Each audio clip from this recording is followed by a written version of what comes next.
Nous nous rendons au couvent pour refermer cette édition chez les Sœurs de la Divine Providence.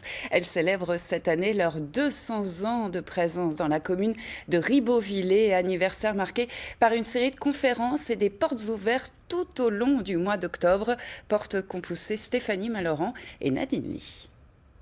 Que ton nom soit sanctifié, que ton règne vienne, que ta volonté soit faite. Prière du matin dans l'oratoire, un rituel quotidien pour les 35 sœurs du couvent. Toutes sont à la retraite, la doyenne a 102 ans. Ensuite, certaines s'occupent. Sœur Céline entretient le jardin. Comme ses collègues, elle a été enseignante. Et comme les autres, elle a eu la vocation très jeune, à 12 ans. Bon, je pensais d'abord partir en mission, mais vu les circonstances familiales, maman était en souffrante et j'ai compris que ma place était ici.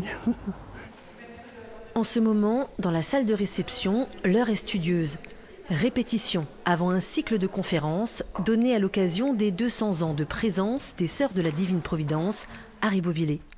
Les origines de la congrégation sont plus lointaines. Voilà, je vous emmène dans la salle des ancêtres, comme nous appelons ça. Elle remonte à la fin du XVIIIe siècle à Molsheim, quand un vicaire s'attriste de voir que les petites filles ne sont pas scolarisées. En 1783, il réunit 4 jeunes filles et il leur demande d'enseigner gratuitement aux petites filles des milieux défavorisés et pauvres. Parce qu'à l'époque, il y a des écoles, mais elles sont payantes. Quand le vicaire décède, Bruno Mercian de Ribeauvillé prend la relève et acquiert l'ancien couvent des Augustins construit au XIIIe siècle.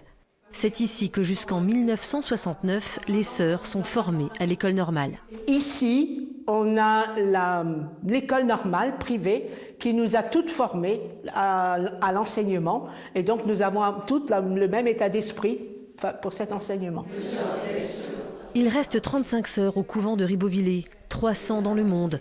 Quelques nouvelles recrues en Afrique, mais plus guère en France.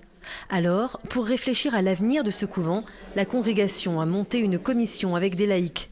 Ce mois-ci, le couvent et son église attenante ouvrent leurs portes au public.